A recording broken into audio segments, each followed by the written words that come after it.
ഇനി നമുക്ക് നല്ല ടേസ്റ്റി ആയിട്ടുള്ള പാൽക്കോവയുടെ റെസിപ്പി പരിചയപ്പെടാം. നമ്മുടെ വീട്ടിൽ എപ്പോഴും ഉണ്ടാകുന്ന കുറഞ്ഞ ചേരുവകൾ ഉപയോഗിച്ച് കഴിഞ്ഞിട്ട് നമുക്ക് ഈസി ആയിട്ട് തയ്യാറാക്കിയെടുക്കാൻ പറ്റുന്ന ഒരു സ്വീറ്റാണ്. അപ്പോൾ നമുക്ക് നോക്കാം ഇതെങ്ങനെ തയ്യാറാക്കുന്നതെന്ന്.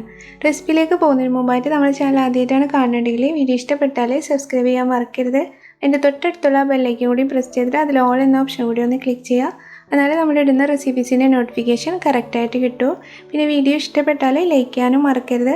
അപ്പോൾ നമുക്ക് റെസിപ്പിയിലേക്ക് പോകാം. ഞാനിപ്പോൾ ഈ സ്വീറ്റ് റെഡിയാക്കി എടുക്കാൻ വേണ്ടി ഇവിടെ ഒരു 1/2 കപ്പ് നെയ്യ് എടുത്തിട്ടുണ്ട്. അത് നമുക്ക് ഈ പാനിലേക്ക് ചേർത്ത് കൊടുക്കാം. നെയ്യ് നന്നായിട്ടൊന്ന് മെൽറ്റായിട്ട് വന്നാൽ നമുക്കിതിലേക്ക് ഒരു കപ്പ് മൈദപ്പൊടി ചേർത്തായിട്ട് നന്നായിട്ട് തന്നെ ഒന്ന് വഴറ്റി കൊടുക്കാം. ഈ മൈദപ്പൊടിയൊക്കെ നന്നായിട്ട് വഴണ്ട് അതിൻ്റെ ഒരു പച്ച ടേസ്റ്റൊക്കെ മാറി വരാൻ വരെ നമുക്കിത് നന്നായിട്ട് തന്നെ ഒന്ന് കുക്ക് ചെയ്തെടുക്കണം. പിന്നെ ഇത് കുക്ക് ചെയ്തെടുക്കുന്ന സമയത്ത് തീ ഒരു ലോ ഫ്ലെയിമിൽ വെച്ചിട്ട് ഒരു 5-8 മിനിറ്റോളം നന്നായിട്ട് തന്നെ വഴറ്റിങ് ആയിട്ട് വേണം കുക്ക് ചെയ്തെടുക്കാൻ വേണ്ടിയിട്ട്. പിന്നെ നമ്മൾ ഇതിലേക്ക് നെയ്യ് എടുക്കുമ്പോൾ നമ്മൾ എടുക്കുന്ന പൊടിയുടെ പകുതി അളവ് കണ്ടിട്ട് വേണം നെയ്യ് എടുക്കാൻ വേണ്ടിയിട്ട്. ഇപ്പോൾ നമ്മൾ ഒരു 1/2 കപ്പ് പൊടിയാണ് എടുക്കണമെന്നുണ്ടെങ്കിൽ ഒരു 1/4 കപ്പ് നെയ്യ് എടുക്കാൻ നോക്കാം. നമ്മൾ മൈദപ്പൊടി ചേർത്ത് കൊടുക്കുന്ന സമയത്ത് ഇത് ചെറുതായിട്ടൊന്ന് തിക്കായിട്ടാണ് ഇരിക്കുക.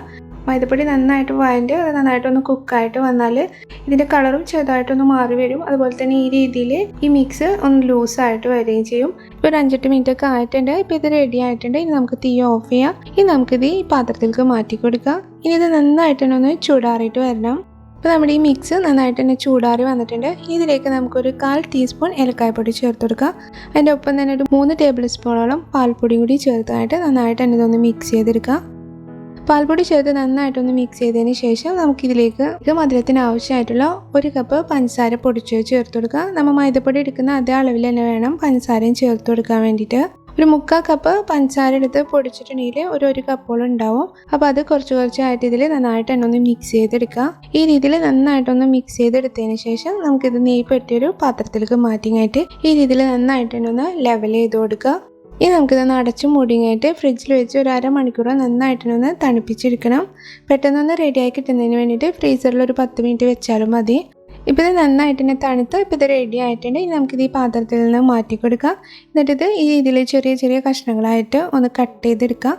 പിന്നെ കട്ട് ചെയ്തെടുക്കുമ്പോൾ സൂക്ഷിച്ച് വേണം കട്ട് ചെയ്തെടുക്കുക, അതല്ലെങ്കിൽ ഇത് പൊടിഞ്ഞു പോവും. പിന്നെ നമ്മൾ ഫ്രിഡ്ജിൽ നിന്ന് എടുത്ത് അപ്പം തന്നെ കട്ട് ചെയ്യരുത്. ഫ്രിഡ്ജിൽ നിന്ന് എടുത്തൊരു 2-3 മിനിറ്റ് കഴിഞ്ഞതിന് ശേഷം വേണം ഇത് കട്ട് ചെയ്തെടുക്കാൻ വേണ്ടിയിട്ട്. അപ്പോൾ ഇതെല്ലാം ഞാൻ ഈ രീതിയിൽ ചെറിയ കഷ്ണങ്ങളായിട്ടൊന്ന് കട്ട് ചെയ്തെടുത്തിട്ടുണ്ട്. ഇപ്പോൾ ഇത് റെഡി ആയിട്ടുണ്ട്. നല്ല ടേസ്റ്റി ആയിട്ട് നമുക്ക് ഈസി ആയിട്ട് തയ്യാറാക്കിയെടുക്കാൻ പറ്റുന്ന ഒരു സ്വീറ്റാണ്. നമ്മൾ കടയിൽ നിന്നൊക്കെ വാങ്ങുന്ന അതേ ഒരു ടേസ്റ്റ് തന്നെയാണ്. പറ്റണമെങ്കിൽ എല്ലാവരും ട്രൈ ചെയ്തിട്ട് തീർച്ചയായിട്ടും നിങ്ങളുടെ അഭിപ്രായം അറിയിക്കുക. വീഡിയോ ഇഷ്ടപ്പെട്ടാൽ ലൈക്ക് ചെയ്യാൻ മറക്കരുത്. അപ്പോൾ നമുക്ക് വീണ്ടും വേറൊരു റെസിപ്പിയുമായി കാണാം. താങ്ക്